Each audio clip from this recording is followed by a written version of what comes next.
Dois homens, separados por décadas e ideologias, ofereceram respostas radicais a uma mesma condição histórica, a crise da modernidade. Theodor Herzl emergiu do colapso da promessa de assimilação na Europa do fim de século, um continente marcado pelo antissemitismo científico. Ruhollah Khomeini, por sua vez, articulou sua revolução no contexto da Guerra Fria e do profundo sentimento anticolonial que varreu o mundo após o golpe de 1953 no Irã. Colocamos suas ideias em confronto para entender as fundações de conflitos que definem o nosso presente. Dr. Herzl, em sua obra O Estado Judeu, de 1896, o senhor afirma que a questão judaica é uma questão nacional. Poderia elaborar?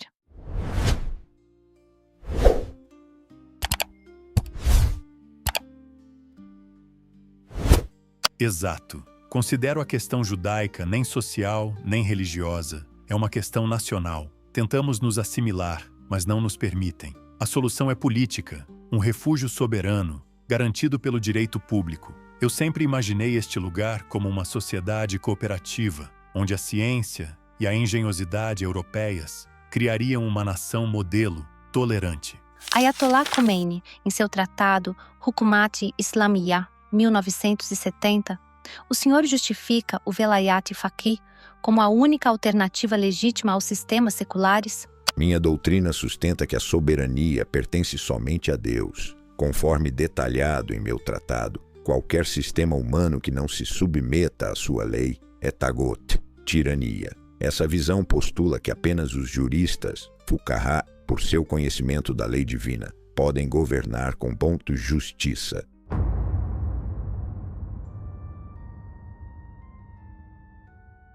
Um debate como este é útil para expor as ideologias em sua forma mais pura, mas arrisca nos prender a uma falsa dicotomia. Para uma análise rigorosa, devemos ir além do binário secular versus teocrático e examinar como o contexto histórico de cada pensador moldou suas profundas e, muitas vezes, desconfortáveis contradições internas. O sionismo de Herzl não nasceu no vácuo, mas no auge do nacionalismo e do colonialismo europeu do século XIX. Sua visão para um refúgio judeu, embora progressista em sua defesa dos direitos de uma minoria, utilizava a linguagem e a lógica da mission civilizatrice europeia. Em seu diário, em 12 de junho de 1895, ao planejar a remoção da população local, ele usou o termo alemão Hinauszudrängen, que significa expelir ou empurrar para fora.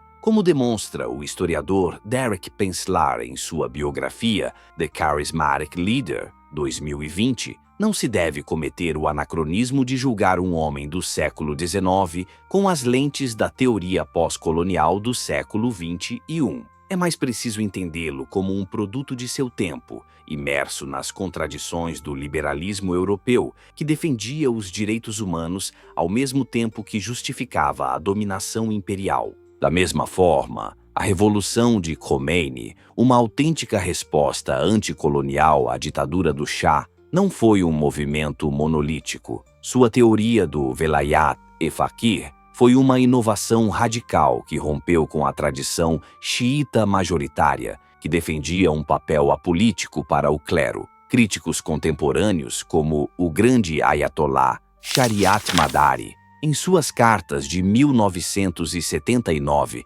argumentaram que a concentração de poder no jurista era uma inovação herética, bidá. A revolução, que começou como uma ampla coalizão de oposição, incluindo marxistas, nacionalistas e liberais, se tornou, após a tomada do poder, um projeto de purificação ideológica, culminando na marginalização e perseguição de seus ex-aliados, como documenta o historiador Ervand Abrahamian. A materialização dessas utopias no terreno complexo do Oriente Médio gerou traumas que não devem ser simplificados a uma paridade causal. A Nakba de 1948 foi um evento de deslocamento em massa de mais de 700 mil palestinos, resultado direto da guerra e de estratégias militares. Por outro lado, o êxodo de mais de 800 mil judeus de países árabes e muçulmanos foi um processo mais longo e multifatorial,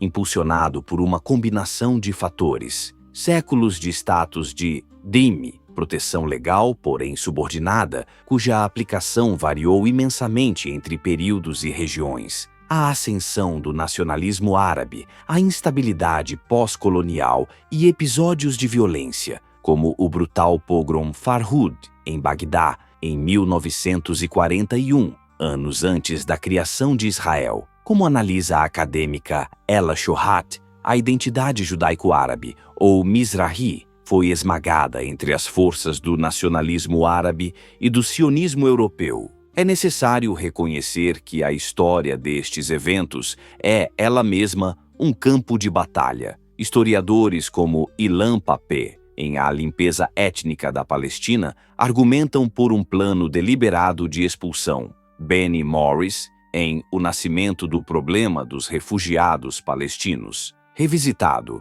documenta uma mistura de ordens explícitas de expulsão com ações que emergiram no calor da guerra, resultando no que ele chama de uma limpeza étnica de facto. Nossa análise se baseia em fontes secundárias disponíveis e reconhece que a falta de acesso a arquivos cruciais, especialmente em alguns países árabes, limita a historiografia ocidental. A história, portanto, nunca é uma única narrativa, mas um debate contínuo.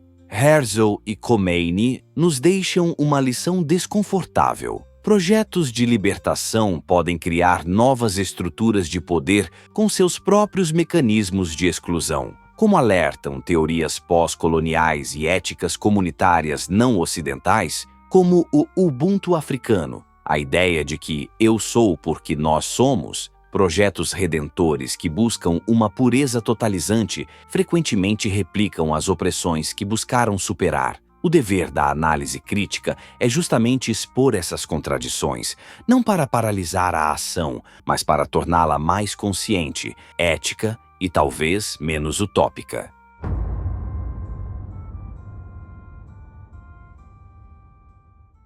A principal crítica teológica de clérigos como o grande Ayatollah Shariat Madari ao Velayat e Faqih de Khomeini focava a. Na defesa de uma monarquia islâmica, b. Na preferência por uma aliança com potências socialistas, c. Na concentração de poder no jurista como uma ruptura, bida, com a tradição xiita de governo não direto, d. Na crença de que apenas clérigos de origem persa poderiam governar.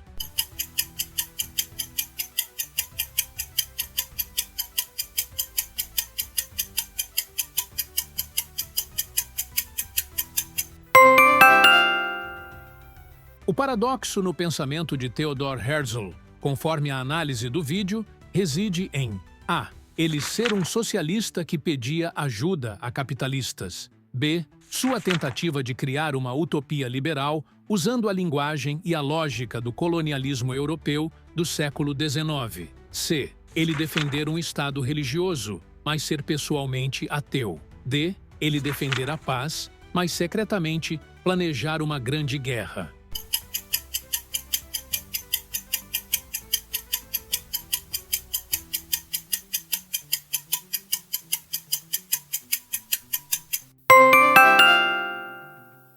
Qual afirmação sobre a Nakba e o êxodo judaico está mais alinhada com a análise histórica? A. Ambos foram eventos idênticos em causa e consequência, uma retaliação direta. B. O êxodo judeu foi causado unicamente por campanhas sionistas. C. Ambos são eventos históricos distintos, embora interligados, impulsionados por múltiplos fatores, incluindo nacionalismos e influências coloniais. D. A Nakba é um evento ficcional,